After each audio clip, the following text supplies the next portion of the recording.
Hello there, my very good friends. On today's wrestling news, NXT Black and Gold is back and NXT 2.0 appears to be dead. A released WWE wrestler teases his return. Main roster star wins NXT title. And how do you solve a problem like Roman?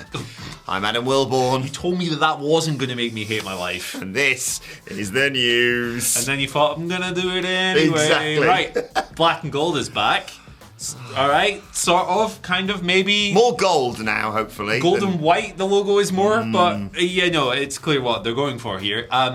End of NXT last night was the 1 year anniversary of this wacky little show existing. The little show that could. Well, I mean, it couldn't across the board, but I'm just joking. Yeah, NXT 2.0 last night, it closed on this video from Shawn Michaels, and he's like talking about how NXT acknowledges the past while looking to the future and evolution, but the catchphrase will always be, "We are NXT." The logo showed up. That wonderful 2.0 logo with its many, many colors, its vast palette. The 2.0 disappeared from the logo and the colors were replaced by black, gold, and white, suggesting the black and gold is coming back. Now, there's further smoke to this fire on WWE.com. There was an article uploaded and it was like, hey, Shawn Michaels is teasing something new for NXT. Like, it was like a one-sentence article, but it went up. That's bad SEO, by the way.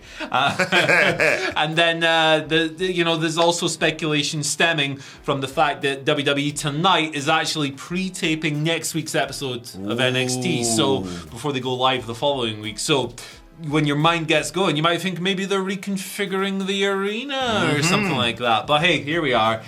It appears very much that after 1 year, NXT 2.0 might be on the way out. You know, and it business-wise, right, synergy-wise, you can see why they've done this.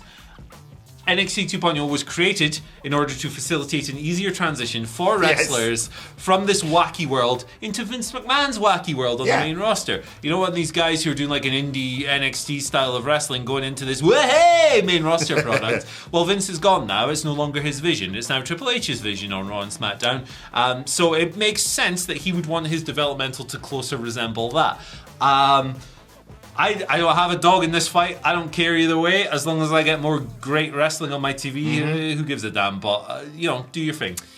Don't cry because it's over. Smile because it happened. I think we can all agree the greatest single year of a wrestling promotion ever. NXT 2.0. Take that, 2000. I wish, what's the phrase? I wish someone was telling me I was in the glory days. So I knew I should appreciate it. You don't realise it's a boom period until it's over. Indeed.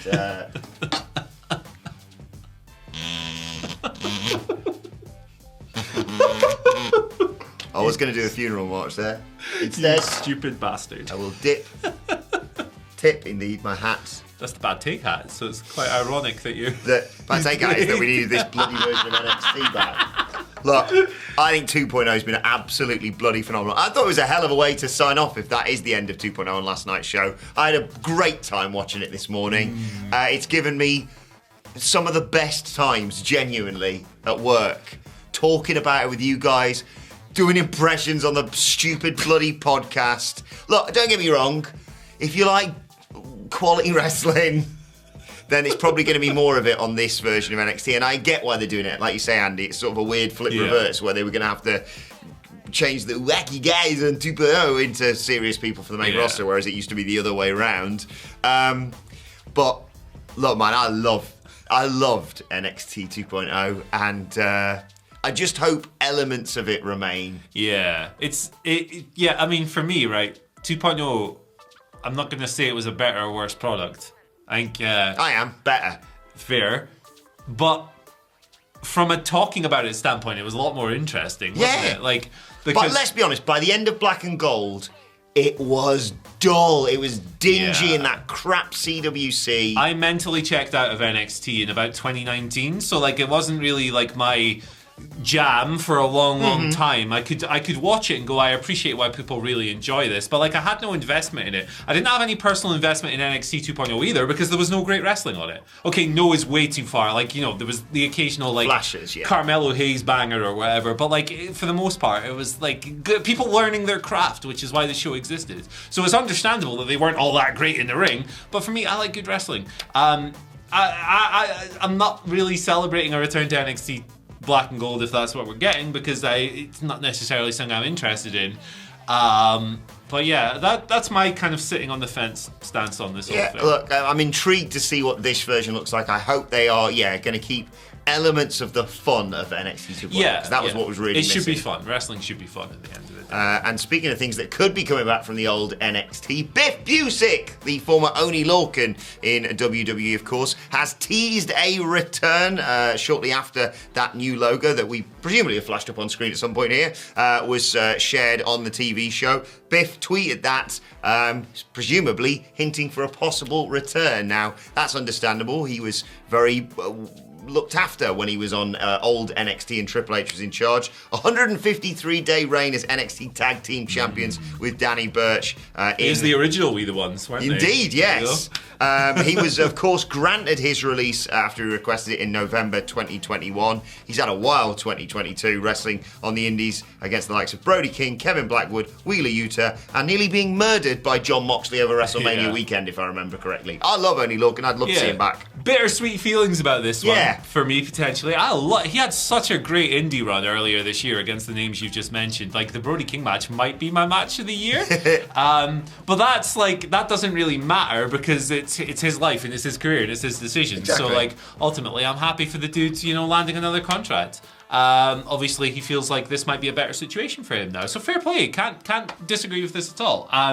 I think he does make everything he shows up in better. He's one of those guys who's just like, he's so energizing. Like, his wrestling style is so full-bodied. He just runs at you and goes, ah, and stuff, and it's great. Even when you could tell he was on his way out of NXT, he made everyone he wrestled, despite how green a lot of them were, he made them look great. Guy just kicks ass. Just kicks so much ass. I'm sure he'll do good things.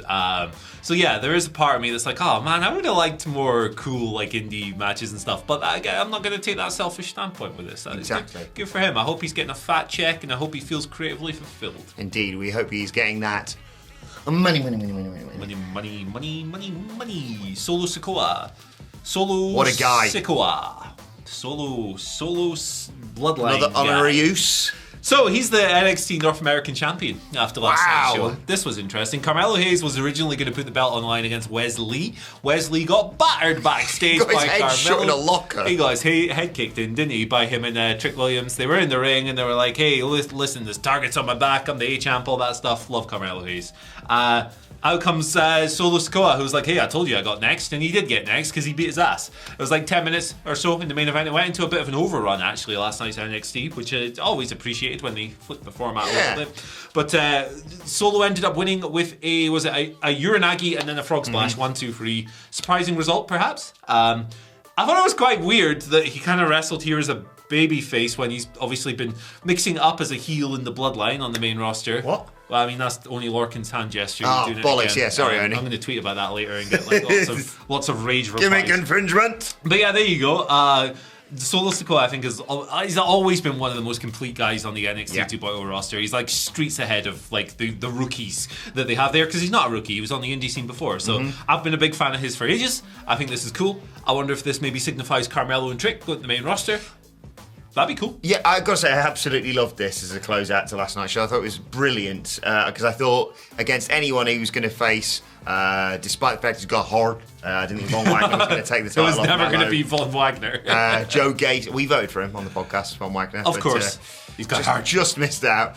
Joe Gacy wasn't going to do it, and he was already involved in a thing with They're too busy schisming. Indeed. Jism. And what was they called? And Wesley would have put on a great match, but I doubt he would have won. Yeah. So when they kicked the crap out of him, I thought, this is intriguing. And then Solo Sikoa came out. I really like the fact that the way they did that. I've got next, blah, blah, blah. And now he's North American champion. Like you say, win-win for me, this.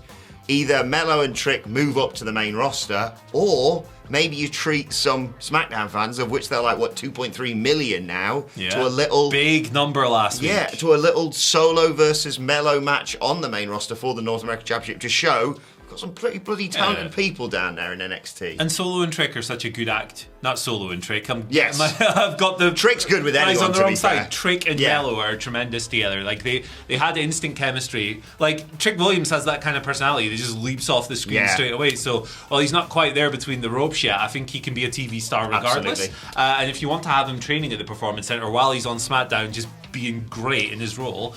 Yeah, this is cool. Carmelo Hayes is great as well. Wholeheartedly fantastic agree. wrestler. Yeah, really, really good all this. And now Vince is in charge. Hopefully they won't split them up within 3 weeks of them moving up to the main roster. Yeah. Because, that's the right position for Well, I Trick mean, right now. we've just fantasy somehow booked Solo Sikoa and Trick Williams as a new tag team. So there we go. There you go. Demented. Right, speaking of the Nonsense. bloodline, look at the... Oh, I tell you, the synergy here, Snake. mate. It's like Scissor me. like a little eel. We are talking about the bloodline because WWE haven't got a bloody clue what to do with Roman Reigns, basically. This is, you may have seen, was tweeted about by WrestleVotes recently.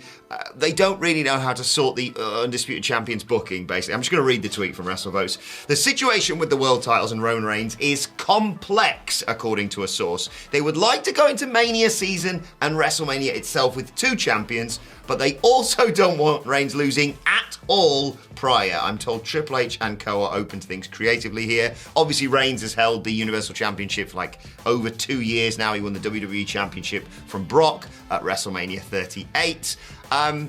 They've painted themselves into a corner here, but I have an element now that's not Vince isn't in charge, that of faith that they could get out of this. Like, for me, personally, the booking I would have is...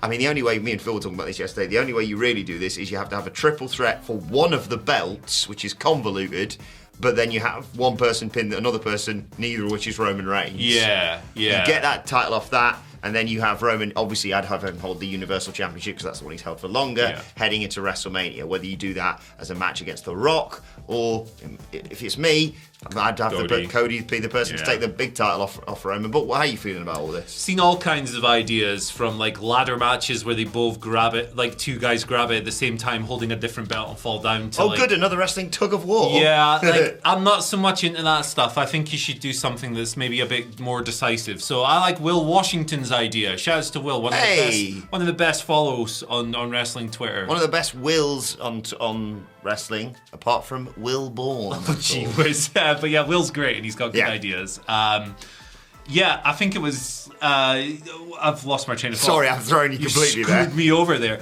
But Roman just like holds these belts. He keeps holding them, and he eventually debuts a new belt and goes, hey, this signifies my reign, with these combined legacies. And then quietly over here on Raw, you go, hey, World Heavyweight Championship's coming back. And Big gold. You do a tournament, baby. I think that's a really cool idea. Yeah. And it also means you don't have to do anything that's a bit overbooked, like that ladder match idea or whatever. But your idea is good as well. I don't understand. I think someone like Roman and Paul Heyman could maybe get it over the line, but the difficulty in saying, I want to challenge you, Roman, for one of those belt. Yeah. I wonder, like, they might do that with Cody, right? Because he might go, the belt my dad didn't win, the WWE title, but which makes it a little bit more palatable, but it's still got that hiccup in your head going, why don't you want them both? Yeah. Like, it's one match, dude. I don't know. But yeah, I think there's plenty of good solutions. There's plenty of bad solutions as well.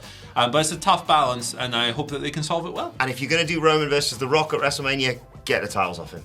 Yeah. You don't need the titles in that match. Who's the real head of the table? That's all it needs. It's really easy. Right? There's quite a lot of family stuff they've been doing for 2 years. I'm the doyen of this family now. It's so easy. Yeah, I agree. And like that if they do Roman versus The Rock for the belts, The Rock isn't winning, so it gives the result away. Although the other solution to that could be maybe do that on night 1, and then maybe do Cody on night 2. Oh my god! Options, baby, options. Exactly. There's a few of them. Well, let us know your suggestions on Twitter at WhatCulture WWE, like where you've also been fantasy booking. Yeah, exactly. Why did I interrupt you? I don't know. Don't worry about it. Yeah. You've been sending us Twitter questions at WhatCulture WWE. Eddie Zamhari, mourning the loss of 2.0, says, hey guys, with NXT 2.0 potentially rebanded back to NXT Black and Gold, which top 3 male and female wrestlers of the NXT 2.0 era have been a breakout star of the brand? I think Carmelo Hayes is pretty obvious. I think he was a very good indie wrestler as Christian Casanova, but I really do think he's taken his game to the next level across the board. So yeah, he's easily one. Who else are we thinking on the men's side? On the men's side of things, before we dive into one really obvious. That's what you're going to say. He's got rid of 2 of the biggest stars of NXT, and I think he's officially known as the Don of NXT. I am talking, of course, of Tony D'Angelo. Put some respect on his mother and name, you schmucks. I think we have very different definitions of the word breakout. I don't think Tony D'Angelo can wrestle. Get that bad take head out of here. Who's the third one? Stacks? Yeah.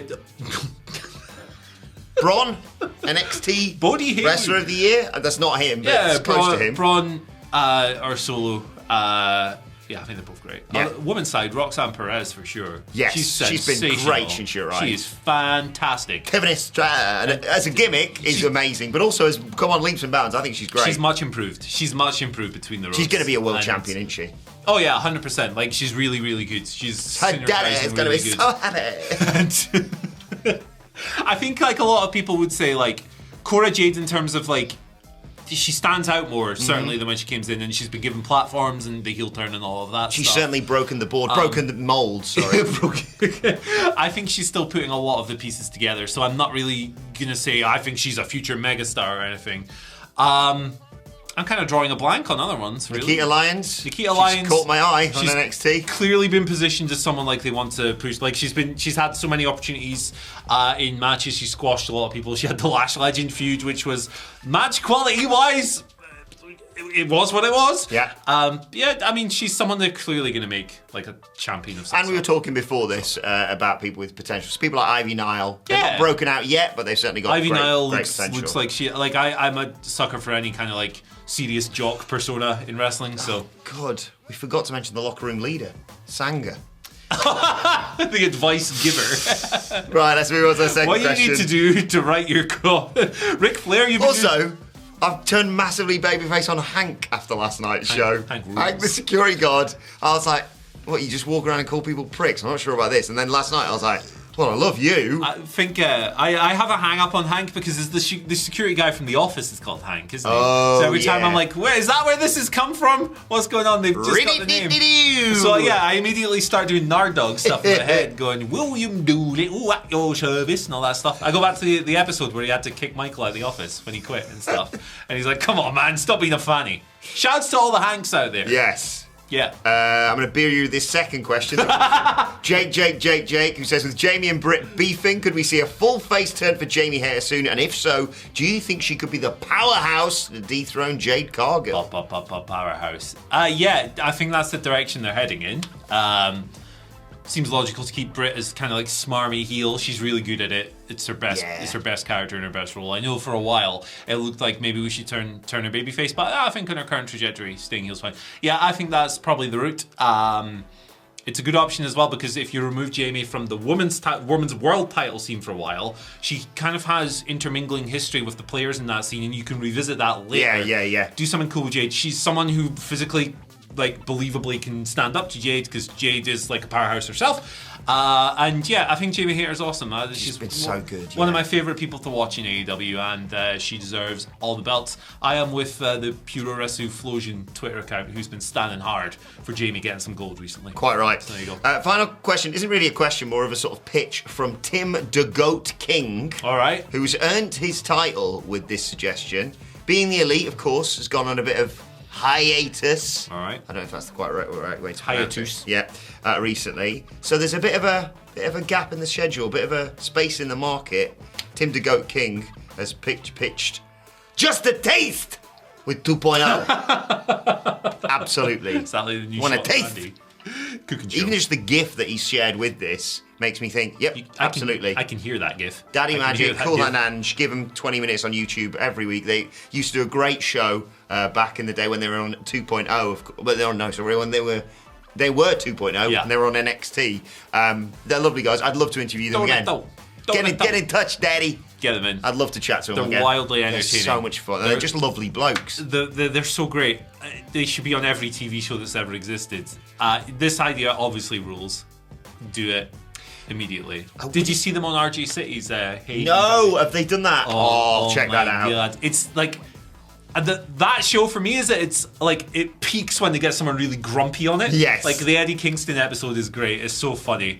But this is like really near the top. I gotta watch that. These guys, That's a great they show. kick so much ass. Like there's a bit where Ange pulls out the pulls out the thing and the comb, and like RJ thinks it's a knife. It's just good Fantastic. stuff. It's Fantastic funny. patter. RJ City's doing some great stuff Yeah, as well. but I'm not sure I would commission this show because no one would ever want Being the Elite to come back if they started this. So Yeah, true. no one would care. Replace Being the Elite with that, and hey, EW. Yeah, absolutely. Let's move on to today's, and finally, I want to give a shout out to the Gentleman Baker on Twitter. You may have seen this yesterday. He I tweeted did this not. to us, mainly to Simon Miller. He's created a Simon Miller bingo card. Play this for the next episode of Ups and Downs, which off the top of my head will probably, unless he does one for a special NXT 1 year thing, will be AW Dynamite, which will be tomorrow it comes out. He's got all the good stuff on there. Positive Pete, Golden Up, Finger of Power, Most Devastating Move, and most importantly of all, of course, Tum Tum. Tum Tum, of course, warm and fuzzy in my Tum Tum. I can't Simon pull that Miller off. bingo. I think Brown down, maybe not, but I think you're certainly going to get a line across, Yeah, a line down, but you may even fill up your entire card depending on how Dynamite goes tonight. I think so, baby. I mean, we might get Brown down. You never know. You never know what's going to happen. Indeed. What goes on in that It's been man? a wild few days in the world, Yeah. a wild few weeks in the world of AEW. What goes on in Tony Khan's head sometimes, I have no idea. But Dread to think. the eyes are a window to a man's soul, and those press conferences are something else. I want to Obviously close the good show, curtains on that window. Yeah, I think we've had enough press. It looks like we've had enough press scrums. It's time to not do them anymore. Right, let us know your thoughts on that and all of today's news stories. You can tell we've not got our payroll check through this month, can you? Come on, Tony. Come on. Hashtag bias. Let us know your thoughts on that and all today's news stories in the comment section below. Like, share, subscribe to WhatCulture Wrestling wherever you get your podcasts from for daily wrestling podcasts. Potentially our final NXT 2.0 review, and we're going to go out with a bang, trust me. Also, we're going to be previewing AW Dynamite a little bit later on today. Thoughts, Twitter questions, all that good stuff. Oh, I thought it was a new eel there. I was going to pour one out. Where is the eel? Hashtag where's the eel? Well, I don't know. At WhatCulture WWE, continue the conversation about eels on there. Send us Twitter Been ambushed questions. by Willie Fogg on his way across the Follow ocean. both of us on Twitter. You can follow Andy Murray at. Remember Willie Fogg? Yep. Just in his little umbrella. No, it was a hot air balloon, wasn't it? Not an umbrella. You can follow me Big at umbrella, that. Andy H. Murray. The H stands for hiatus. Follow me on Twitter at Adam Wilborn. Follow us all at WhatCulture WWE. But for now, my thanks to Andy Murray. RIP to 2.0. Thank you for joining us, and we'll see you soon. Shouts to Willie Fogg.